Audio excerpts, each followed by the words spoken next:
आजच्या कार्यक्रमाचे अध्यक्ष,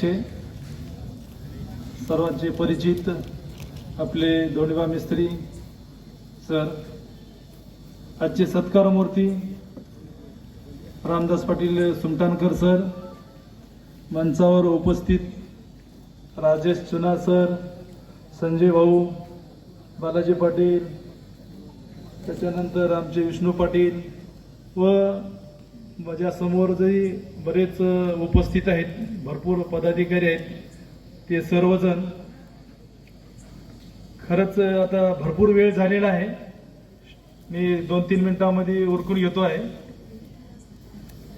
आता आपण सर्वांनी रामदास पाटलांना शुभेच्छा दिलेल्या आहेत, परंतु ह्या शुभेच्छा शेवटपर्यंत असाव्यात ह्याच आई तुळजाभवानीच्या मी प्रार्थना करतो. का तर आज स्तुती करणारे लोक भरपूर मिळतात. राजकारणामध्ये तर रंग, रूप, वास, कपडे दिवसातून 3 वेळेस बदलत असतात. 2029 अर्पून भरपूर दूर आहे आणि त्याचबरोबर 2002 मध्ये एक कायदा पारित केलेला आहे. 2029 मध्ये देगलूर बिलोली राहील का देगलूर नायगाव राहील का देगलूर मुखेड राहील, हे मतदारसंघ देखील चेंज होणार आहेत. सध्या SIR लागू आहे. 2002 ची तुमची जी काही मतदानाची यादी आहे ती पाहून घ्या. आपली आई आणि आपली बहीण, माता जे कोणी आहेत त्यांचं खरंच त्या मतदारसंघामध्ये नाव आहे का याची पण तुम्ही पाहणी करा. यश मिळतो, परंतु आमचे रामदास पाटील साहेबांना 2-3 सजेशन पण आहेत. हे स्टेज सजेशन देणं पण तेवढंच गरजेचं आहे. का तर चांगलं बोललं तर त्यांना पण चांगलं वाटतंय, तुम्हाला पण चांगलं वाटतंय, परंतु टीका करणारे लोक किंवा बोलणारे लोक, बोचणारे लोक पण त्यांच्या पाठीमागचा काय जे उद्देश असतो फार चांगला असतो म्हणतात. स्लो पॉइझन राहण्यापेक्षा सायलेंट किलर फार डेंजरस असतात, तुमच्या माहितीच तो. ते बोलून पण दाखवत नाहीत आणि काम तर करून दाखवतात. तसेच देगलूरची पण जनता आहे. जरी तुम्हाला वरवर संपूर्ण पक्षाचे लोक एकत्र चांगले वाटत असतील तर मधल्यामधून काटे काढणारे भरपूर लोक आहेत, ते लक्षात घ्या. त्यामुळे फार मोठी स्पर्धा आहे. प्रत्येकाला पदाधिकारी व्हावं असं वाटत आहे. इथं जे काही सर्व जमलेले आहेत ते कोणत्या ना कोणता उद्देश ठेवूनच इथं आलेले आहेत. भविष्यामध्ये सरपंच होईल, झडपी मेंबर होईल, पंचायत समितीचा सदस्य होईल किंवा इतर कोणता पक्षाचा आणखीन प्रमुख होईल, ह्या उद्देश ठेवून इथं लोक आलेले आहेत.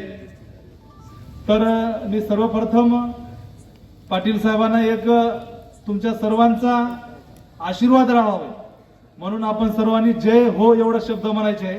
मी रामदास पाटील सुमटानकर एवढं म्हणल्याच्या नंतर आपण फक्त जय हो म्हणा. रामदास पाटील सुमटानकर जय हो. आवाज जोरात काढावा ही तुम्हाला एक विनंती आहे. जय हो, जय हो. खरंच रामदास पाटील साहेबांना निरोगी आयुष्यासाठी आणि त्यांच्या संपूर्ण मनोकामना पूर्ण होण्यासाठी तुम्ही आता जयघोष दिलेला आहे. ह्या जयघोषाचा आवाज 2029च्या इलेक्शन पर्यंत टिकून राहायला पाहिजे. रामदास पाटील साहेबांनी जे एक स्टेप मागे घेतली आहे, कोणतंही उड्डाण भरण्याच्या अगोदर एक स्टेप मागे घ्यावं असं म्हणतात. रामदास पाटील साहेबांनी एक लक्षात घ्या, एवढा मोठा संघर्ष केलेला आहे. त्यांना MPSC करण्यापासून ते एक संधी अधिकारी आहेत. संधी अधिकारी बनण्यासाठी त्यांचा जे काही स्ट्रगल आहे, मी दुसऱ्याच्या तोंडातून मी ऐकलेलं आहे. खरंच फार मोठा स्ट्रगल होता सर. आणि एवढा मोठा स्ट्रगल करून तुम्ही एक संधी अधिकारी बनून इथं सेवा देऊन आणि तुम्ही एवढ्या मोठ्या नोकरीला, लाखो रुपयाच्या नोकरीला दूर ठेवून जे समाज कार्यासाठी तुम्ही स्वतःला वाहून घेतलेला आहोत, खरंच फार मोठा त्याग आहे. नसता आज नोकरी लागण्यासाठी एक कॉन्स्टेबलची, एक मास्तरची नोकरी लागण्यासाठी लाखो रुपये मोजण्यासाठी लोक तयार आहेत. कुठे सेटिंग वस्तूला लागेल का, काहीतरी कुठं पैसे भरून माझ्या मुलाबाळाचं भर होईल का, परंतु आपण नोकरी लागलेली असताना तो राजीनामा देऊन तुम्ही समाजकार्यासाठी वाहून घेतलेला आहे. त्यासाठी सर फार मोठा म्हणजे तुमचं धैर्य म्हणावं लागेल.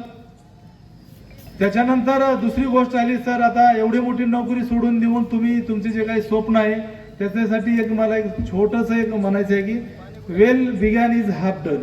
कोणतंही काम पूर्ण होण्यासाठी त्या कामाची पायाभरणी, मोर्चे बांधणी जे काही आहे ते फार मायक्रो मॅनेजमेंट पाहिजे.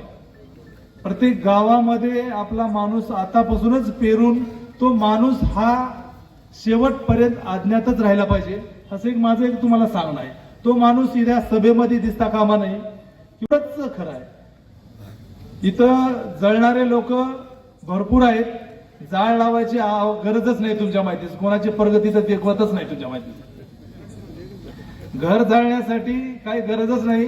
भारतामध्ये खेकडा प्रवृत्ती भरपूर मोठी आहे. समोरच्याला पुढे जाऊच पण देत नाहीत आणि आपण पण पुढे जात नाहीत. पाय ओढून तुम्हाला बरोबर विहिरीमध्ये पाडणारे पण भरपूर लोक आहेत. एक नाही तुमच्या माहितीच इथं भरपूर लोक आहेत. परंतु आमचं एकच सांगणं आहे, आपण ज्याचं मीठ खातो त्याचं पण नीट करणं एक नैतिक कर्तव्य आहे. आणि त्या कर्तव्याचं आणि त्या कामाचं कॅल्क्युलेशन नेचर इज क्रिएटर एक म्हण आहे. निसर्ग हा देव आहे आणि ज्याचे कर्म त्याच्यापाशी 100% मिळणारे असतात, आउटपुट मिळणार असते. जो माणूस एवढा धडपड करतो आहे तर त्याचं फळ त्यांना 100% मिळणार तर आहेच, त्याच्यामध्ये नो डाऊट. एक इंग्लिश मध्ये पुन्हा एक म्हण सांगतो, प्रॅक्टिस मेक्स मॅन परफेक्ट. सरावानं माणूस परिपूर्ण बनतो. तर तुमच्या प्रयत्नाला 100% फळ मिळणार आहे. त्यासाठी आपल्याला मायक्रो नियोजन करणं तेवढंच गरजेचं आहे. भरपूर वेळ पण झालेला आहे, परंतु ह्या गोष्टी सांगणं पण गरजेचं होतं. इथं आपल्या जे तुमच्यावर जे प्रेम करणारे लोक आहेत, फार हिंगोलीहून, लातूरहून किंवा तेलंगणातून आलेले आहेत. रामदास पाटील साहेबांना भरपूर प्लस पॉइंट आहेत. त्या प्लस पॉइंट पण आता त्यांनी म्हणजे बीजेपी मधून काँग्रेसमध्ये आलेले आहे. बरोबर आहे, एक स्टेप मागे घेतलेली आहे. परंतु ज्यावेळेस ते काँग्रेसमधून निवडून येतील तर 100% ते भविष्यामध्ये मंत्री पण राहतील. याच्यासाठी माझ्याकडून खूप खूप शुभेच्छा. कसं आहे, संघर्षाच्या काळामध्ये रक्त गाळण्यापेक्षा शांततेच्या काळामध्ये घाम गाळणं हे तेवढंच अतिशय महत्वाचं आहे. आणि ते फॉर्म्युला तुमचे जे काही सिलेदार आहेत, मी बघतोय की इथं उल्लेख जरी करत नसत असतील, परंतु आपले मोगलाजी अण्णा असोत किंवा इतर सर्व बालाजी अण्णा असोत किंवा जे काही खरंच हे जे काही व्यक्ती आहेत सर, तर त्यांचं जे काही प्रेम आहे ते मी सांगण्यामध्ये किंवा मोजण्यामध्ये तुम्ही काउंट करण्यामध्ये शक्य नाही. ते अंतःकरणातून तळमळीने झटणारे इथं माणसं आहेत, ते लक्षात घ्या. इथं जे काही लोक आलेले आहेत, सर्व जे काही आलेले आहेत काँग्रेस पक्षाच्या वतीने, तर हा कार्यक्रम फक्त काँग्रेस पक्षाचा नाही आहे, लक्षात घ्या. जरी तुम्ही आयोजित केला असेल तर रामदास पाटील साहेब हे फक्त काँग्रेस पक्षाचे नाहीत, ते तुम्ही सर्वांचे आहेत, लक्षात. त्यामुळे या कार्यक्रमाला फक्त लिमिट असं न ठेवता माझं एक विनंती आहे की बाबा, साहेबाचा आज हा 44 वर्ष पूर्ण झालेला आहे. तर जसं डॉक्टर बाबासाहेब आंबेडकर यांची पण जयंती आता चालू झालेली आहे, आता 14 तारखेपासून. तर एक सार्वजनिक असा मोठा कार्यक्रम मोंढ्यामध्ये म्हणा कुठंतरी ठेवावा, जेणेकरून सर्व पक्षाच्या, सर्व धर्माच्या आणि ग्रामीण भागातले जे काही लोक आहेत त्यांना इथं येऊन आपल्याशी नाळ जुळण्याचं एक संधी मिळते. आणि खरंच रामदास पाटील साहेब, तुम्ही जे काही मेहनत करत आहोत तर हे फार त्यांना म्हणजे तोड नाही. म्हणजे खरंच तुम्ही आता कालच्या नगरपालिकेला मी मेहनत बघलेलो आहे, तर अक्षरशः सर्वांनी मेहनत केलेली आहे. यश अपयश हे तर चालू असते, लक्षात घ्या. परंतु जे जनतेमधून जे काही प्रेम आहे तुम्हाला 100% मिळालेलंच आहे. आणि भविष्यामध्ये, आणि हे आपण जे इथं आम्ही सांगतो आहे किंवा बोलतो आहे, हा एक वैयक्तिक आणि खाजगी कार्यक्रम आहे. आणि खाजगी आयुष्यामध्ये तुम्ही सर्वजण हजेरी लावू शकतो. आम्ही प्रशासकीय अधिकारी देखील आम्ही स्टेजवर येऊन खुल्या दिमागाने सांगू शकतोय. आमचे वैयक्तिक संबंध आहेत आणि ते रामदास पाटील साहेब माझे देखील मार्गदर्शक आहेत. त्यांनी मला 1.5 वर्षाच्या काळामध्ये वेळोवेळी मार्गदर्शन केलेलं आहे. आणि रामदास पाटील साहेब फक्त हे 2-3 जिल्ह्याचे नाही, रामदास पाटील साहेब एक शिवलिंग शिवाचार्य महाराज हे आमच्या तालुक्याचे जे फार मोठे संत होऊन गेलेले आहेत, त्या शिवलिंग शिवाचार्य मठाचे मठाधिपती जे होते त्यांचे ते अध्यक्ष देखील आहेत. बिचकुंदा मठाचे ते एवढं मोठं मठ आहे, त्यांचे ते सदस्य आहेत. त्याच्यानंतर बंडप्पा मठ जे आहे आपले बंडायप्पा मठ, त्यांचे देखील ते सदस्य आहेत. तसेच आपल्या पूर्ण तालुक्याचे काँग्रेसचे सर्व आहेत. तसेच आज आपले जे खासदार साहेब जे आहेत बंडू पाटील चव्हाण, हे एक आझाद शत्रू असल्यासारखे आहेत. ते त्यांच्या पाठीशी खंबीरपणे आहेत, लक्षात उभे आहेत. आणि संपूर्ण जे आपले काँग्रेस पक्षाचे जे हर्षवर्धन सपकाळ साहेब आहेत, यांच्याशी त्यांची जी काही नाळ आहे ते अतिशय महत्वाची आहे. त्यामुळं भविष्यामध्ये रामदास पाटील साहेबांना कोणीही रोखू शकणार नाही.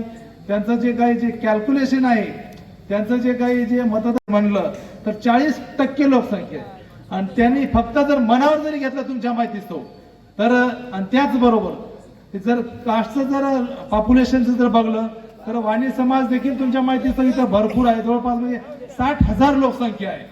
जर आपल्या कास्टमध्ये पण राहून तुम्हाला त्याचं पण बेनिफिट मिळणार आहे. आणि जे प्रशासकीय सेवेमध्ये तुम्ही जे काही हे केलेलं आहे, जे तुम्ही कामं केलेलं आहेत, ते लोक तर तुम्हाला विसरणारच नाही.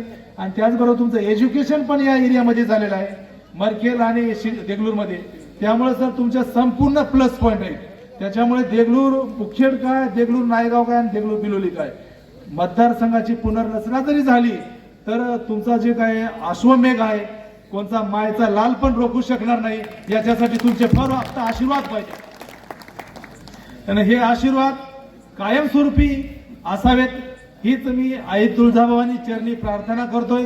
आणि मी पुन्हा एकदा रामदास पाटील सुमठाणकर साहेबांना पोलीस स्टेशन देगलूर तर्फे आणि माझ्यातर्फे आणि माझ्या वरिष्ठ अधिकाऱ्यातर्फे निरोगी आयुष्यासाठी आणि 100 वर्षे जगण्यासाठी आणि तुमच्या कुटुंबाच्या कल्याणासाठी खूप खूप शुभेच्छा देतोय.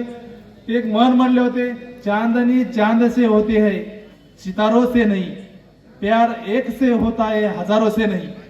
बरोबर आहे साहेब, तुमच्यावर प्रेम करणारे शेकडो लाखो लोक आहेत, परंतु या लोकांचं प्रेम तुमच्यावर असू द्या, परंतु तुमचं प्रेम फक्त आमच्या ताई साहेबावर असू द्या. हे पण आमचं तुम्हाला सांगायचं आहे. ताई साहेब, तुम्ही रोज साहेबाची हाजरी घरी घेत जा, त्यानं कितीही काम करू द्या, आम्हाला काही त्यांचं देणं घेणं नाही.